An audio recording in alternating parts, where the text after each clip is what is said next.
Hello बच्चों, आज मैं फिर आपके सामने आ गई हूँ। आपका दूसरा चैप्टर जो श्रृंखला मैंने शुरू की थी एनसीईआरटी क्लास 6 चैप्टर 2, आज मैं उसे लेकर आपके सामने उपस्थित हुई हूँ। चलिए शुरू करते हैं अपना आज का चैप्टर। आज का चैप्टर हमारा है ग्लोब, अक्षांश एंड देशांतर। ठीक है, क्या है नाम है हमारे चैप्टर का? ग्लोब, अक्षांश एवं देशांतर। ये हमारा दूसरा चैप्टर है जिसे आज हमें पढ़ना है। ठीक है, तो कोशिश करेंगे कि ऐसे पढ़ें कि सारे बच्चों को समझ में आ जाए और अच्छी तरीके से इसके बारे में नॉलेज आ जाए। अक्षांश और देशांतर ऐसी कहना चाहिए ऐसा टॉपिक है जिसे सुनकर ही बच्चे घबरा जाते हैं, लेकिन मेरा प्रयास रहेगा कि 6th क्लास के जितने भी बच्चे मेरे वीडियो देखें उन्हें अच्छे से क्लियर हो जाए, और उसके अलावा भी अगर कोई मेरा वीडियो देखे तो किसी प्रकार की कोई परेशानी उनको नहीं हो। तो चलिए शुरू करते हैं। सबसे पहले हम क्या जानते हैं कि ग्लोब क्या चीज़ है।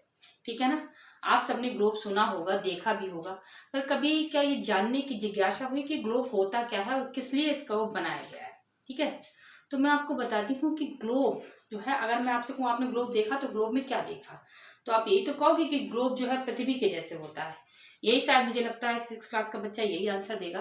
या भाई बच्चे अब बहुत अच्छा जानकारी, उनको अच्छा भी आंसर दे सकते हैं, ऐसा नहीं है, लेकिन ज़्यादातर बच्चे यही कहेंगे कि ग्लोब में क्या दर्शाया जाता है, पृथ्वी को दर्शाया जाता है, जो कि अपने आप में बिल्कुल सही आंसर है। बस थोड़ा सा उसको सही से परिभाषित करना है। क्या कि ग्लोब जो है पृथ्वी का प्रतिरूप है। कैसा प्रतिरूप है? देखिए मैं आपको ग्लोब दिखाती हूँ। ये देखिए मेरे पास एक ग्लोब रखा था, तो मैंने सोचा इसका यूज करती हूँ आप सबको समझाने के लिए। ये ग्लोब है, ठीक है ना। अब इस ग्लोब में आपको क्या दिख रहा है? पृथ्वी तो दिख रही है। तो जो है पृथ्वी का एक प्रतिरूप है, लघु प्रतिरूप है, जिसके माध्यम से हम पृथ्वी को दर्शाने की कोशिश करते हैं, पृथ्वी का अध्ययन करने की कोशिश करते हैं। ठीक है, इस ग्लोब के माध्यम से इतना ही तो करते हैं हम। यानी ग्लोब पर जो है हम किस चीज का अध्ययन करते हैं। अच्छा, ग्लोब का यूज क्या होना चाहिए? ग्लोब पर अध्ययन क्या करते हैं? ग्लोब के माध्यम से हम पृथ्वी के भौतिक स्वरूपों का, ठीक है, महाद्वीप, महासागर, पर्वत, पठार, इन सब का अध्ययन हम ग्लोब के माध्यम से सही तरीके से कर सकते हैं। अब आप कहेंगे ये अध्ययन तो हम मानचित्र पे भी कर लेते हैं। बिल्कुल सही बात है, मानचित्र पर भी इनका अध्ययन हो जाता है, लेकिन जितना सही और सटीक अध्ययन जो है, जानकारी हमें ग्लोब के माध्यम से प्राप्त होती है, वो मानचित्र के माध्यम से नहीं हो सकती। क्यों नहीं हो सकती? क्योंकि हमारी पृथ्वी कैसी है भाई? पृथ्वी क्या करती है? अगर आपसे सिंपल वे में पूछे तो आप ये तो कहोगे गोल है ना, यही तो कहोगे। ठीक है, आपकी भाषा में ही ठीक है कि पृथ्वी क्या करती है? गोल है। तो गोल चीज को जब आप फ्लैट करोगे तो कोई ना कोई चीज तो उसमें परिवर्तन होगा ही ना। कुछ चीज फैल जाएंगी, कुछ सिकुड़ जाएगी, ऐसे ही तो होगा। मान लीजिए अभी पृथ्वी पर बहुत सी चीजें हैं। अगर क्या कहते हैं, ग्रीनलैंड जो है आप ग्लोब पर देखते हो छोटा दिखता है, लेकिन वही मानचित्र पर देखो तो बहुत बड़ा दिखता है।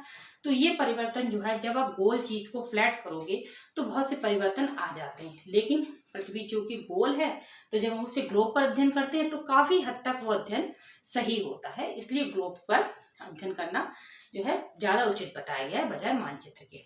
ओके, पर ऐसा नहीं कि मानचित्र पर अध्ययन सही नहीं है, लेकिन ग्लोब का निर्माण जो है मेनली इसीलिए किया गया है कि इस पृथ्वी का सही अध्ययन किया जा सके। ठीक है, ग्लोब को जाना आपने। आप ग्लोब को तो जान लिया, ठीक है। अब आप जानिए कि पृथ्वी जो होती है, पृथ्वी के बारे में जानिए, जो कि आपकी बुक में मैंने चैप्टर जब आपका पढ़ा था तो उसमें दिया गया था कि पृथ्वी जो है वो अपने अक्ष पर घूमती है। अब आप इस ग्लोब के माध्यम से समझिए कि अक्ष होता क्या है। ठीक है, ऐसे मैं आपको समझाऊं शायद नहीं समझ में आए, लेकिन इस ग्लोब से जरूर समझ में आएगा। अगर बच्चों आपको दिख रहा हो तो ध्यान से देखिए। देखिए ये जो है गोला, ये क्या, ये पृथ्वी जिसे मैंने घुमाया अभी, ये घूम रहा है ना, दिख रहा है।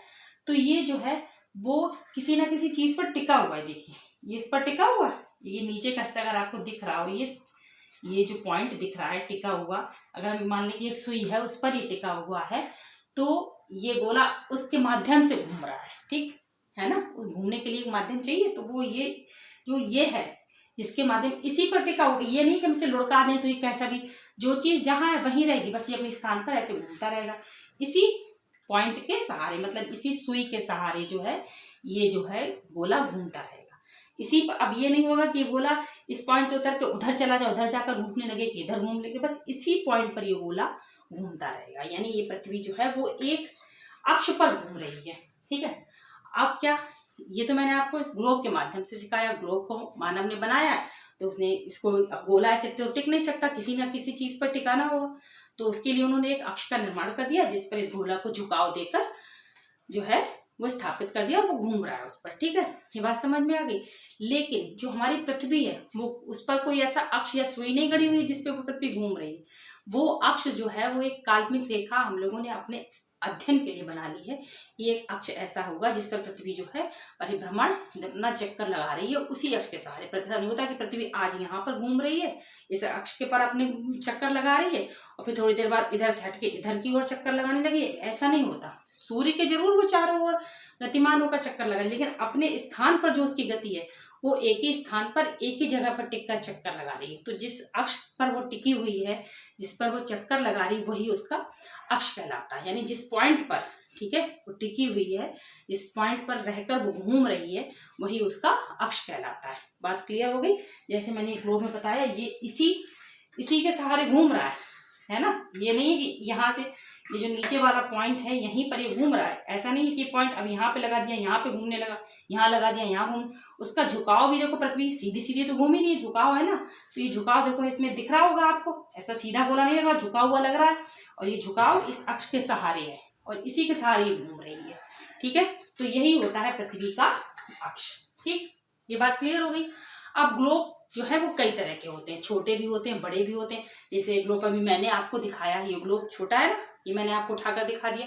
कुछ ग्लोब ऐसे होते हैं जो हम पॉकेट में रख के भी घूम सकते हैं, और कुछ ग्लोब ऐसे होते हैं जो एक जगह पे स्थायी, जो बहुत बड़े आकार के होते हैं, जिन्हें जो है आप देख सकते हैं लेकिन उठाकर इधर से उधर नहीं कर सकते। कई तरह के ग्लोब आते हैं। ठीक है, इतनी बात क्लियर हो गई। अब ग्लोब पर, ये ग्लोब तो चलिए मेरे पास मेरे बच्चे का खिलौना रखा तो वो मैं आपको दिखा रही थी, लेकिन जो अध्ययन की दृष्टि से जो ग्लोब बनाए जाते हैं उन पर क्या होता है, कुछ रेखाएं आपने देखी होंगी, अगर आपने देखा हो या नहीं देखा हो, कभी देखने की कोशिश कीजिएगा। तो उन पर क्या होता है, कुछ रेखाएं ऐसे पड़ी हुई बनी होती हैं इस तरह से, ठीक है, और कुछ रेखाएं कैसी होती हैं, ऐसी सीधी सीधी। कोई भी ग्लोब आप ऐसे देखिएगा जिसपे आपको ये रेखाएं दिख जाएं, तो ये जो लेटी वाली रेखा होती है ना, इसको क्या कहते हैं, अक्षांश कहते हैं। और ये जो खड़ी वाली रेखा होती है इसको कहते हैं देशांतर। ठीक, अब आप कहोगे ये भाई ग्लोब का अध्ययन तो हम ऐसे भी कर सकते हैं, अक्षांश देशांतर का क्या मतलब हो गया, ये क्यों अब आ गया बीच में। तो देखिए, अक्षांश देशांतर का अध्ययन या इसका इस ग्लोब पर ये क्यों बनाए जाते हैं, क्योंकि किसी भी स्थान के निर्धारण के लिए सबसे ज्यादा आवश्यक क्या होगा, अक्षांश और देशांतर। ओके, क्लियर हुआ। क्यों हुआ कि अक्षांश देशांतर ही, भाई कोई भी आप मान लीजिए आप मैथ पढ़ते हो, ठीक, उदाहरण से समझने कीजिए। अगर आप मैथ पढ़ते हो तो आपसे मैंने कहा कि मान लीजिए कि बाजार से चीनी ले आइए, मैंने आपसे ये बोला बाजार से चीनी ले आइए, तो आप पहला प्रश्न आपका ये होगा ना कि कितनी चीनी ले आए। ऐसा तो नहीं मैंने कहा चीनी ले आई तो आप घर भर पीपा चीनी ले आओगे, है ना। तो ऐसे ही जब हम किसी चीज का अध्ययन करते हैं तो हमें कुछ मानदंड चाहिए होते हैं जिनके माध्यम से जो है हम उसका अध्ययन कर सकते हैं। तो ये आप ऐसे समझ लीजिए, जो ये अक्षांश और देशांतर है ये ज्योग्राफी का अध्ययन करने के मानदंड है। ठीक है ना, ये मानदंड है, इनके माध्यम से ही हम पूरी ज्योग्राफी का अध्ययन कर सकते हैं। अब अक्षांश देशांतर से क्या पता चलता है, अक्षांश और देशांतर के माध्यम से आपको पता क्या चलेगा, उस स्थान का सही आपकी भाषा में, अगर मैं समझाने की भाषा में कहूँ तो एड्रेस पता चलेगा कि वो कहाँ है। ठीक है, ये आपको समझ में आ रहा है ना। अगर आपसे कोई प्रश्न कर देता है कि बताइए भारत कहाँ है, आपसे किसी ने पूछ दिया कि विश्व में भारत कहाँ है, तो आप ऐसे थोड़ी ना उसका उत्तर दोगे कि वो उसके नेपाल के पड़ोस में है, या हो सकता है अगर आप ऐसे उत्तर दो भी, लेकिन क्या ये सही उत्तर होगा, ये सही उत्तर नहीं होगा। सही उत्तर होगा कि जब आप उस भारत का अक्षांश देशांतर के साथ उसका उत्तर दोगे कि भारत का अक्षांशीय विस्तार इतना है, देशांतर विस्तार इतना है, तो जो है भारत का सही निर्णय होगा कि भारत विश्व में किस स्थान पर है। ठीक है, तो ये होते हैं अक्षांश और देशांतर, इसीलिए इन रेखाओं को खींचा जाता है। ये अक्षांश और देशांतर इसीलिए जो है ग्लोब पर पड़ी हुई रेखाएं होती है, मानचित्र पर भी बनी होती हैं, ग्लोब पर भी बनी होती हैं। बस इतना ध्यान में रहिएगा कि अक्षांश किसे कहते हैं, अक्षांश कहते हैं लैटिट्यूड, इंग्लिश में लैटिट्यूड, और देशांतर को लॉन्गिट्यूड। देखिए, आप एक ट्रिक से याद रखिएगा, अगर आप अक्षांश देशांतर की इंग्लिश याद कर लें, जैसे इंग्लिश में अक्षांश को कहते हैं लैटिट्यूड, यानी कि लेटी हुई जो रेखा हो वो अक्षांश, और जो खड़ी हुई रेखा हो लॉन्गिट्यूड यानी लॉन्ग जो रेखाएं हो वो देशांतर। ठीक है, इंग्लिश याद कर लीजिए, इंग्लिश से ट्रिक बना लीजिए और उससे आपको याद रहेंगी अक्षांश रेखाएं कौन सी होती हैं और देशांतर रेखाएं कौन सी होती हैं। ठीक है, क्लियर हुआ। तो अब हम जो है अक्षांश रेखाओं पर चल रहे हैं। आज के वीडियो में हम अक्षांश रेखाओं का ही अध्ययन करेंगे, मतलब अक्षांश का ही अध्ययन करेंगे, क्योंकि देशांतर का अध्ययन करने पर वीडियो बहुत बड़ा हो जाएगा और थोड़ा आपके लिए मुश्किल भी हो जाएगा, क्योंकि आप छोटी क्लास के बच्चे हैं। तो मैं चाहती हूँ आपको बहुत अच्छे से छोटी छोटी चीजें अच्छी तरह से समझ में आ जाए। ठीक है, अगले वीडियो में हम देशांतर को पढ़ेंगे, इस वीडियो में हम अक्षांश को पढ़ते हैं। तो चलिए शुरू करते हैं अक्षांश को। तो मैंने बताया अक्षांश कौन सी रेखाएं हैं, जो ग्लोब पर पड़ी हुई रेखाएं होती हैं। ठीक है, ये पड़ी हुई रेखाएं देखो मैंने इसमें चित्र में बना रखे हैं। ये देखिए सारी रेखाएं पड़ी हुई हैं, कोई खड़ी खड़ी रेखा इसमें दिख रही है? नहीं दिख रही, इसीलिए मैंने इसमें बनाई भी नहीं। मैंने बच्चे कंफ्यूज हो उससे बेहतर है कि मैं उसमें नहीं बनाऊं। जब मैं आपको देशांतर पढ़ाऊंगी तब मैं उन रेखाओं को बनाऊंगी। तो जो ये पड़ी हुई रेखाएं हैं, जितनी भी पड़ी हुई रेखाएं होती हैं, ये कौन सी रेखाएं होती हैं? अक्षांश रेखाएं। अगर ऐसे हम सही रूप में परिभाषित करें तो क्या, जो रेखाएं पूर्व पश्चिम दिशा को मिलाएं। ठीक है, अब दिशाओं का ज्ञान तो मैं आपको जरूर बताऊंगी। देखिए अगर हम इस तरीके से बना लेते हैं ये, ठीक है, तो ये दिशा जो आपकी कॉपी या ब्लैक बोर्ड में सबसे ऊपर जहां पर आप पाठ का नाम दिनांक वगैरह डालते हैं, वो दिशा कौन सी दिशा हो जाएगी? उत्तर दिशा या नॉर्थ। ठीक है, और बिल्कुल नीचे जहां पेज का एंड होता है वो दिशा हो जाएगी आपकी कौन सी? दक्षिण दिशा या फिर साउथ। ठीक है, अब इस तरफ हमारा कौन सा, अगर हम ब्लैक बोर्ड या कॉपी की तरफ मुंह करके बैठे हैं तो ये हमारा कौन सा आता है? राइट हैंड, यानी राइट हैंड की तरफ हमारी कौन सी दिशा होगी? पूर्व दिशा होगी। ठीक है, और लेफ्ट हैंड की तरफ, हमारा लेफ्ट हैंड किस साइड है? इस साइड है, इस तरफ होगी पश्चिम दिशा। तो जो रेखाएं आपकी पूर्व पश्चिम को मिलाती हैं वो कौन सी रेखाएं होती हैं? अक्षांश रेखाएं। अक्षांश रेखाएं कौन सी दिशाओं को मिला रही है? पूर्व और पश्चिम को। ये ध्यान से देखिए, ये पूर्व है, ये पश्चिम है, इनको मिला रही है आपस में, यानी पृथ्वी पर पड़ी हुई रेखाएं जो पूर्व पश्चिम दिशा को मिलाती हैं वो। और ये एक बात और, ऐसी रेखाएं जो हैं वो कहीं पृथ्वी पर पड़ी हुई नहीं है, ये सिर्फ अध्ययन की दृष्टि से काल्पनिक रूप से मानी गई रेखाएं हैं। ऐसा नहीं कि जो पृथ्वी एक्चुअल में है उस पर भी ये रेखाएं पड़ी हुई हैं, ऐसा कुछ नहीं है। सिर्फ ये काल्पनिक, यानी हम लोगों ने इसे मान लिया कि ऐसी रेखाएं होंगी, हमारे अध्ययन को कहना चाहिए आसान करने के लिए। यानी कि अगर ऐसे खाली हमें ऐसे ही विषयों को पढ़ना हो या समझना हो, उसके बारे में जानकारी प्राप्त करनी हो तो थोड़ा मुश्किल हो जाएगा बिना अक्षांश और देशांतर रेखाओं के ज्ञान के। तो इस वजह से पूरी पृथ्वी को इन अक्षांश और देशांतर में बांट दिया गया ताकि अध्ययन में आसानी हो जाए। ऐसी कोई रेखा नहीं, काल्पनिक रेखा, यानी ऐसी काल्पनिक रेखाएं जो पृथ्वी के पूर्व पश्चिम दिशा पर लेटी हुई पड़ी हुई हैं, मिलाती हैं या पूर्व पश्चिम दिशा को मिलाती हैं, वो कौन सी रेखाएं कहलाती हैं? अक्षांश रेखाएं। ठीक है, इतनी बात क्लियर हो गई।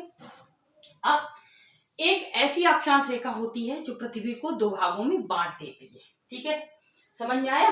पृथ्वी को दो भागों में बांट देती है, एक ऐसी अक्षांश रेखा होती है। अब अगर मैं आपसे उसका उत्तर पूछूं तो मुझे लगता है सारे बच्चों को उसका उत्तर पता होगा, और अगर नहीं भी पता है तो मैं हूं ना, मैं बता दूंगी आप लोगों को। ओके, तो देखिए, ये देखिए ये बीच में अगर आपको सिल्वर कलर का दिख रहा हो, ये देखिए ये पृथ्वी को क्या कर रहा है? दो भागों में बांट रहा है। ये देखिए, एक ऊपरी भाग हो गया और ये दक्षिणी भाग हो गया। ठीक, तो ये जो रेखा है ये सबसे बड़ी रेखा। ठीक, ये जो अक्षांश रेखा है, जो सिल्वर कलर का आपको रेखा जैसी चमक रही है, ये कौन सी अक्षांश रेखा कहलाएगी? ये 0 डिग्री की अक्षांश रेखा कहलाएगी।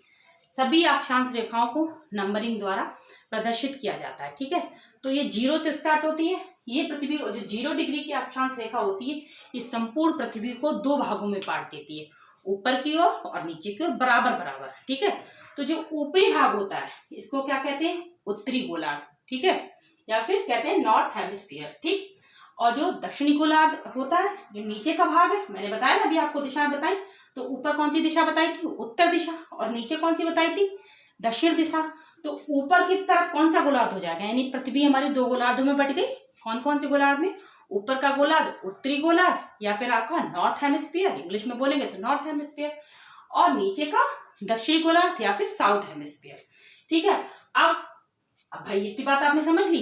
अब क्या होता है, मैंने अभी आपको बताया कि इन अक्षांश को नंबरिंग दी गई है, तो जाहिर सी बात है जब ये 0 नंबर की रेखा है, ये दो भागों में बांट दिया, उत्तर और दक्षिण, तो इसके बाद क्या होता है?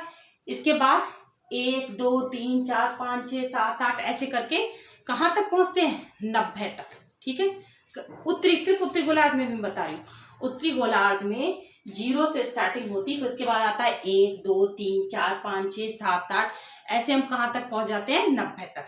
ऐसे ही दक्षिण गोलार्ध में भी कहाँ पहुंचते हैं, जीरो से स्टार्ट करके 1 2 3 4 5 6 कर 90 तक पहुंचते हैं।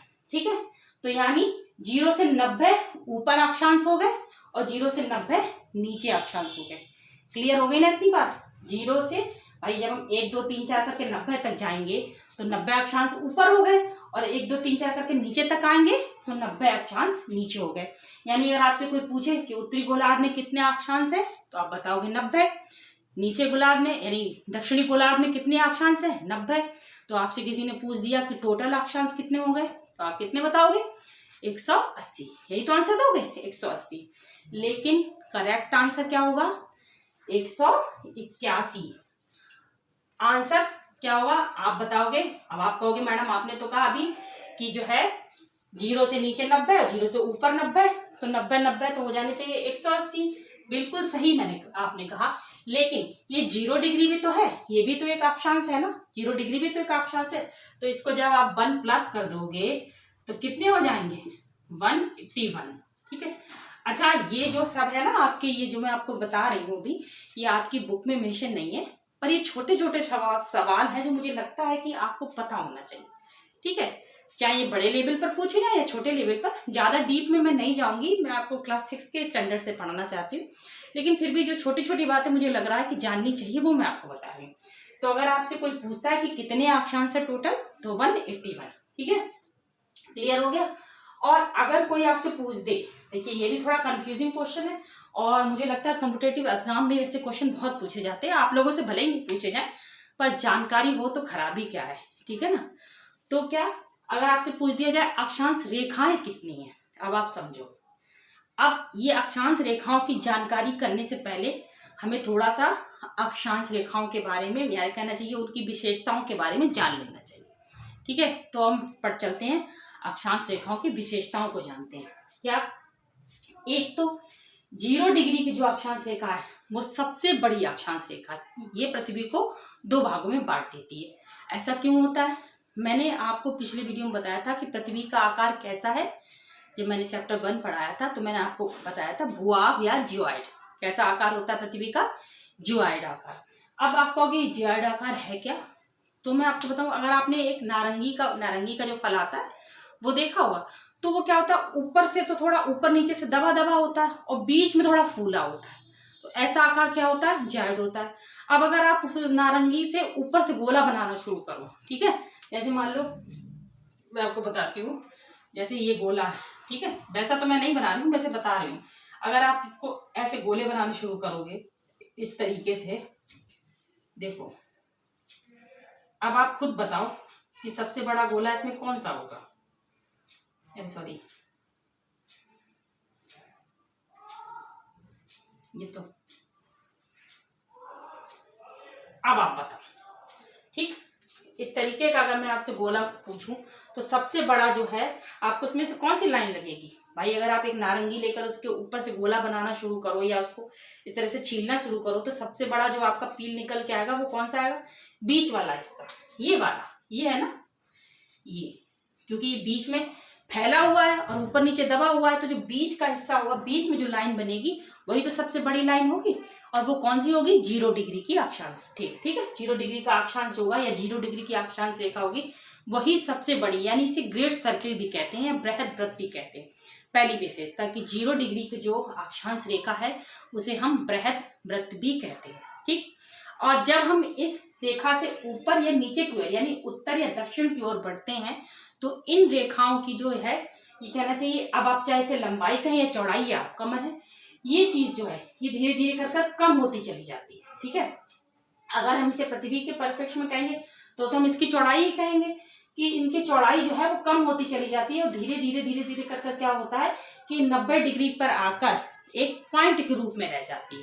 ठीक है, क्या रह जाती है, एक पॉइंट के रूप में। अब देखिए मैंने बनाया ना 90 डिग्री पर एक पॉइंट, ये बनाया, तो ये 90 डिग्री पर एक पॉइंट, और 90 डिग्री आपका क्या हो जाएगा, वो उत्तरी ध्रुव कहलाएगा। अगर नॉर्थ में ऊपर पहुंचेंगे तो नॉर्थ में उत्तरी ध्रुव कहलाएगा, ठीक है, और साउथ में दक्षिणी ध्रुव कहलाएगा। ओके, इतनी बात आप सबको समझ में आई। अच्छा, ये अब ये ऐसा नहीं कि सिर्फ ऊपर की तरफ कम हो रही है, ये नीचे की तरफ भी कम हो रही है। ठीक है, जब 0 डिग्री से आप दक्षिण की ओर आते हैं तो भी ये कम हो रही है।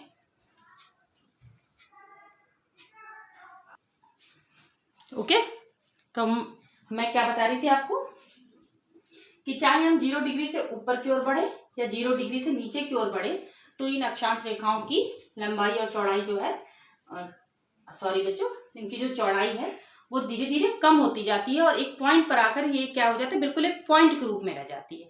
तो जब ये पॉइंट पर पहुंच जाती है तब इसको हम कहते हैं 90 डिग्री अक्षांश। ठीक है, तो अगर जब उत्तर की ओर चलेंगे तो उत्तरी अक्षांश, और जब दक्षिण की ओर चलेंगे तो ये क्या कहला जाएगा, दक्षिणी अक्षांश। ठीक है, और ये जो पॉइंट है वो उत्तरी ध्रुव कहलाता है और ये नीचे वाला दक्षिणी ध्रुव कहलाता है। ठीक, ये तो इसको हो गई इसकी एक विशेषता कि जो आपका 0 डिग्री की जो अक्षांश रेखा है उसे ग्रेट सर्कल कहते हैं। दूसरी विशेषता क्या है इनकी कि जो ये जो रेखाएं एक दूसरे के हमेशा समांतर रहती हैं, कभी एक दूसरे को काटती नहीं है। ऐसा नहीं होगा कि एक रेखा यहाँ से गुजर रही तो इसी से चिपक के दूसरी रेखा गुजर जाएगी, ऐसा नहीं होगा। ठीक है, ये रेखाएं एक प्रॉपर दूरी मेंटेन करती हैं, जो इनकी दूरी जो है आपस में हमेशा बराबर है। जैसे 0 डिग्री से जब आप एक अक्षांश पे जाएंगे तो दूरी बराबर होगी, 1 से 2 पर जाएंगे तो इनके बीच की जो भी दूरी होगी वो बिल्कुल बराबर रहती है, एक दूसरे के समांतर रहती है, कभी एक दूसरे को काटती नहीं है। ठीक, बात क्लियर हो गई, इतनी बात समझ में आ गई आप सबके। तो ये इनकी जो चौड़ाई है वो धीरे धीरे कम होती जाएगी और एक दूसरे के समांतर रहती हैं। बीच वाली रेखा को मतलब यानी जो 0 डिग्री की अक्षांश रेखा है वो क्या कहलाती है, आपकी ग्रेट सर्कल कहलाती है। ठीक, इतनी अक्षांश में आपको क्लियर हो गया कि अक्षांश रेखाएं किसे कहते हैं, कितनी होती हैं। और अब मैं आपको जो बताने वाली थी, मैंने कहा आपसे, मैंने अक्षांश आपको बताए, कितने बताए, 181, 181। ओके, अब अगर आपसे कोई क्वेश्चन ये कर देता है कि ये बताओ अक्षांश रेखाएं कितनी होती हैं, ठीक है, या कभी आपसे कोई इस तरह का क्वेश्चन पूछ भी दे और उसका आंसर तो आप उसे क्लियर कर पाओगे, उसका आंसर अगर वो कहें नहीं 180 होती हैं या 181, तो आप उसे सही से क्लियर कर पाओगे। अब अगर आपसे किसी ने क्वेश्चन ये किया कि अक्षांश रेखाएं कितनी होती हैं, तब आप क्या उत्तर दोगे। अब देखो, आप जब आप 0 डिग्री से शुरू करते हो 90 पर पहुंचते हो, तो 90 पर पहुंचते पहुंचते मैंने क्या बताया, इन रेखाओं की चौड़ाई कम होती जाती है और 90 पर पहुंचते पहुंचते ये एक पॉइंट के रूप में रह जाता है। तो क्या एक पॉइंट कोई रेखा बना सकता है, नहीं बना सकता। मैंने एक पॉइंट ये बना दिया, अब मैं कहूँ एक रेखा बनाऊं तो बन जाएगी, नहीं बनेगी ना। जब तक कोई भी रेखा बनाने के लिए कम से कम 2 पॉइंट होने चाहिए, तभी एक रेखा बन सकती है। ठीक, ये बात आप सबको पता है। तो ये पॉइंट हो गया, ये कोई रेखा नहीं है। अब ऐसा ही पॉइंट दक्षिण दिशा में भी होगा, क्योंकि दक्षिण दिशा में भी इन रेखाओं की जो चौड़ाई कहें या लंबाई कहें वो जो है घटती जा रही है। जब ये नीचे आएगा तो यहाँ पर भी एक पॉइंट रह जाएगा, यानी कि 2 रेखाएं कम हो गई। एक 90 डिग्री की ऊपर, 90 डिग्री नॉर्थ पर कोई रेखा नहीं, एक पॉइंट है, और 90 डिग्री साउथ पर भी कोई रेखा नहीं है, एक पॉइंट है। तो यानी अगर रेखाएं पूछी जाएंगी तो मैंने आपको कितनी रेखाएं बताई थी, मैंने आपको अक्षांश कितने बताए थे, 181 अक्षांश बताए थे मैंने आपको। ठीक है, इसमें से -2 कर दीजिए, कितना आंसर आएगा, 179।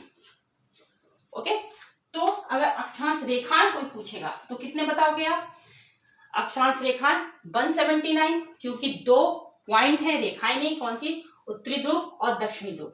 क्या है आपका, ये पॉइंट है, कोई रेखाएं नहीं है। ठीक है, और अगर आपसे पूछा जाएगा कि अक्षांश कितने हैं, तो ये सारे अक्षांश तो ये भी है ना, 90 डिग्री का, 90 डिग्री साउथ और 90 डिग्री नॉर्थ, ये भी अक्षांश है, तो और 0 डिग्री का भी अक्षांश है, तो आंसर कितना आ जाएगा, 181। ओके, तो मुझे लगता है ये चीज आपको अच्छे से क्लियर हो गई होगी और अक्षांश के बारे में जो कुछ भी मैंने आपको बताया अच्छे से क्लियर हुआ होगा। अच्छा, तो अब आपको इतना समझ में आ गया। अब अगर मैं आपसे ये कहूँ कि ये बताओ कि 0 से लेकर 1 2 3 4 करके 90 ऊपर हो गए, 90 नीचे हो गए, यानी कितने सारे अक्षांश हो गए, तो इन सब का अध्ययन करना आसान होगा क्या। अगर आपसे कहें एक एक अक्षांश पर याद करो कि कौन सा देश होगा, क्या होगा, तो मुश्किल हो जाएगी ना। इसी मुश्किल को आसान करने के लिए क्या किया गया कि कुछ मेन अक्षांश बना दिए गए कि इनका अध्ययन कर लीजिए और इन के आधार पर कुछ रेखाएं भी बनाई गई, इन अक्षांशों को कुछ रेखाओं के नाम दिए गए।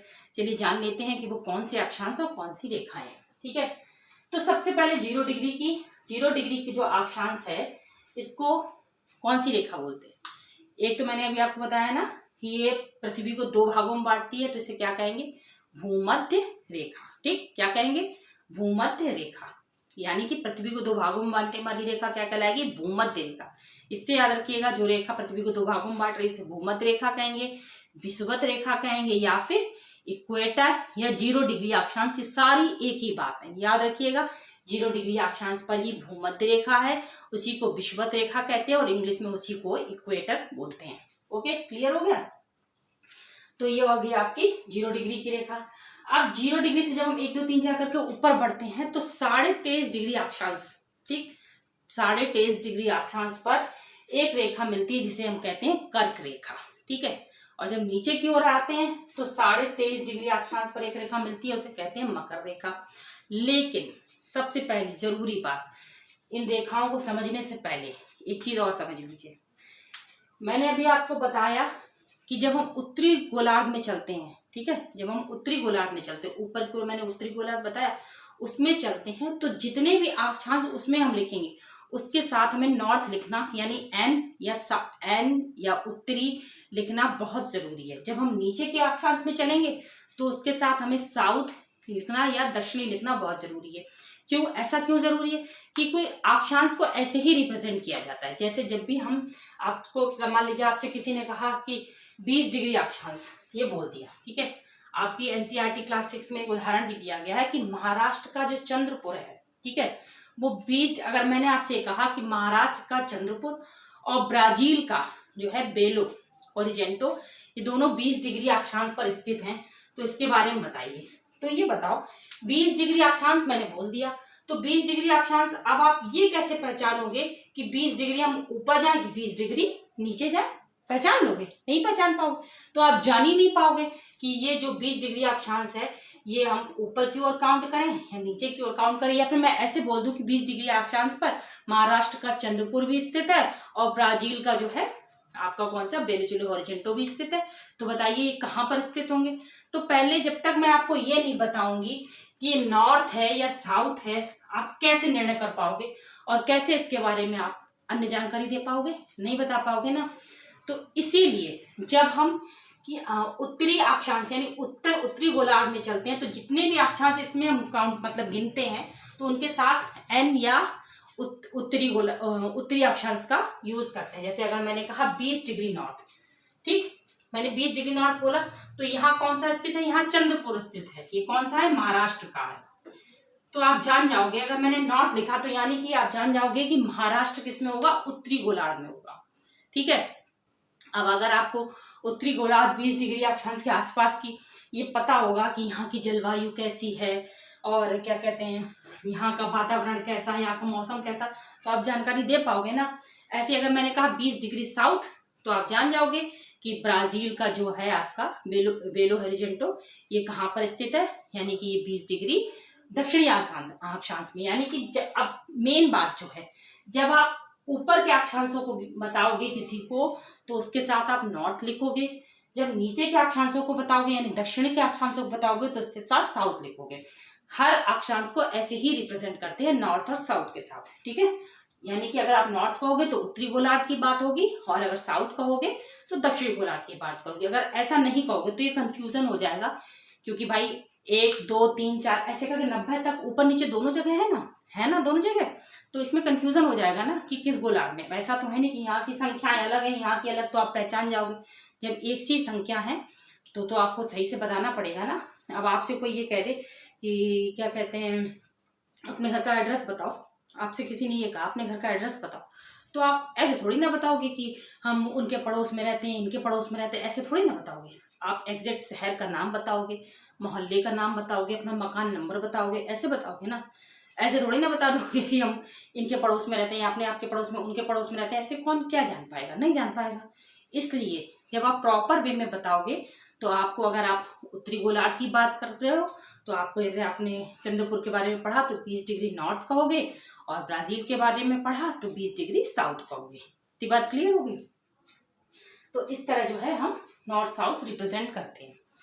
अब जब हम 23.5 डिग्री नॉर्थ यानी हम उत्तरी गोलार्ध में जब चलते हैं 23.5 डिग्री उत्तरी गोलार्ध में यानी 23.5 डिग्री नॉर्थ में चलते हैं तो जो रेखा हमें मिलती है यानी 23.5 डिग्री क्या अक्षांश पर जो रेखा मानी गई है वो कौन सी रेखा है?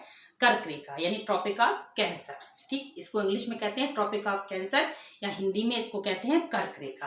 ठीक है, और जब उत्तरी गोलार्ध में हम और इससे थोड़ा ऊपर और जाते हैं, 66.5 डिग्री नॉर्थ में पहुंचते हैं, तो इसे हम कहते हैं आर्कटिक वृत्त। ठीक, या आर्कटिक सर्किल।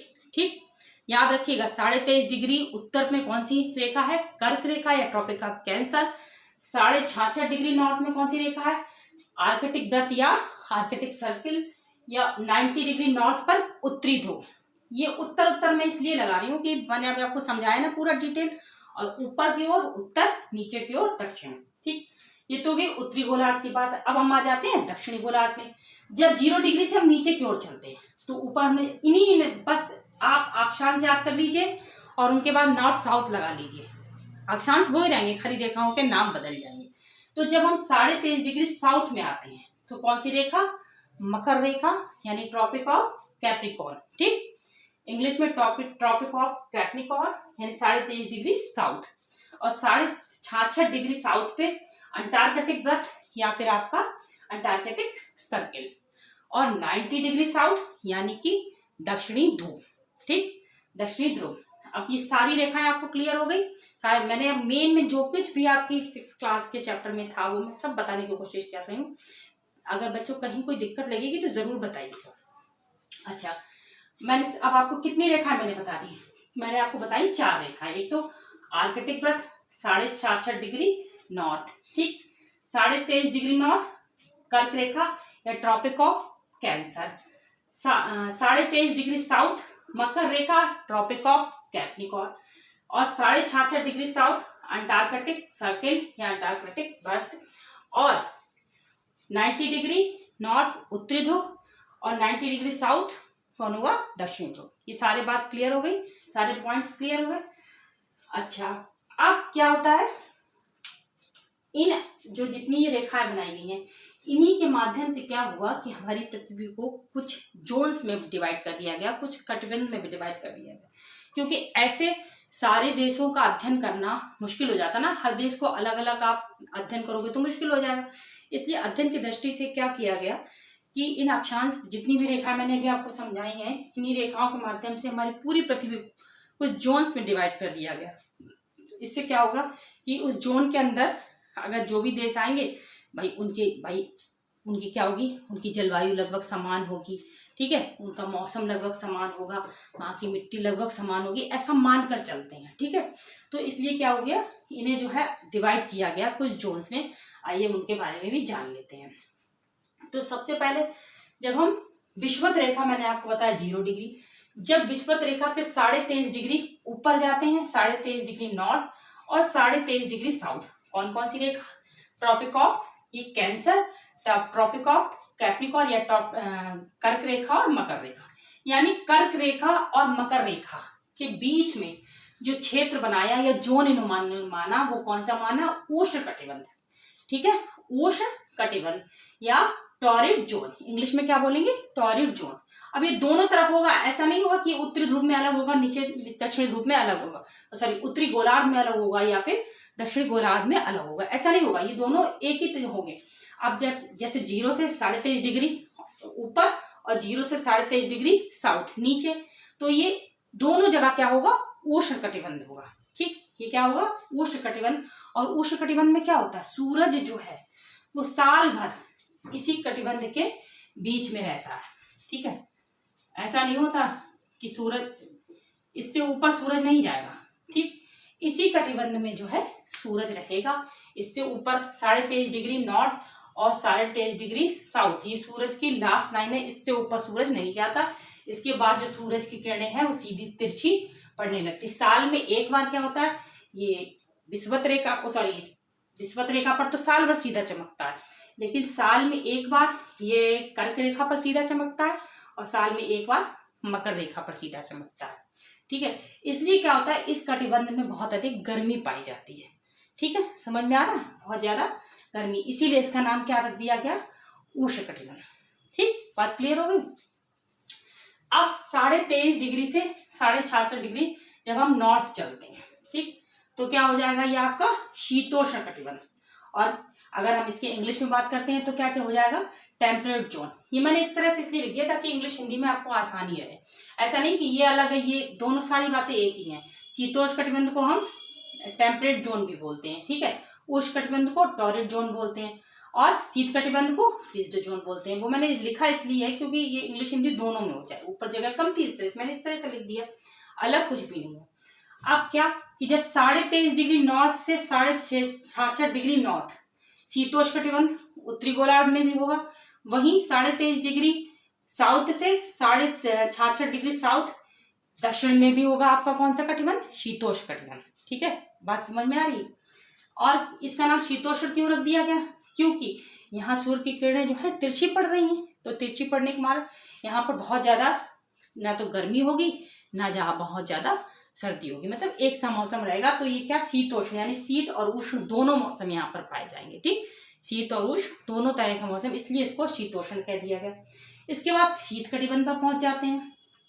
यहाँ सूरज की किरणें जो है बहुत ज्यादा तिरछी हो जाती है, सूरज कभी यहाँ पर ठीक से कहना चाहिए किरणें इसकी ठीक से पहुंच ही नहीं पाती हैं, तो यहाँ क्या हमेशा बर्फ जमी रहती है। इसलिए इस कटिबंध को यानी 66.5 से 90 डिग्री तक कौन सा कटिबंध आता है, शीत कटिबंध, क्योंकि यहाँ बहुत ज्यादा ठंड पड़ती है इसलिए शीत कटिबंध कहलाता है। वहीं 66.5 डिग्री साउथ से 90 डिग्री साउथ तक भी आपका फ्रीज्ड जोन या शीत कटिबंध कहलाएगा, क्योंकि यहाँ पर भी भाई भले ही कटिबंधों में बांट दिया गया, ठीक है, लेकिन दूरी बराबर है, रेखाएं एक सी हैं, तो अब सूरज की स्थिति थोड़ी बदल जाएगी, वो तो दोनों जगह समान ही रहेगा, समान एक सी ऊष्मा और प्रकाश सब देगा। तो इसलिए खाली हमने अपने अध्ययन की सुविधा के लिए इस तरह से बांट दिया, ठीक, समझ में आया। तो ये कैसा कहलाएगा आपका, फ्रीज्ड जोन या फिर शीत कटिबंध। तो आप समझ गए। अगर आपसे कोई पूछे कि उष्णकटिबंध किन किन अक्षांशों के मध्य पाया जाएगा, तो आप बता दोगे कि 0 से लेकर 23.5 डिग्री नॉर्थ और 23.5 डिग्री साउथ। यानी अगर आप ऐसे भी कह दो कि 23.5 डिग्री नॉर्थ से 23.5 डिग्री साउथ तक कौन सा कटिबंध है, उष्णकटिबंध, ठीक। और यदि आपसे पूछे कि शीतोष्णकटिबंध, तो आप बता दोगे कि 23.5 डिग्री नॉर्थ से 66.5 डिग्री नॉर्थ तक उत्तरी गोलार्ध में शीत कटिबंध पाया जाता है और दक्षिणी गोलार्ध में 23.5 डिग्री साउथ से 66.5 डिग्री साउथ तक दक्षिणी गोलार्ध में शीतोष्णकटिबंध पाया जाता है।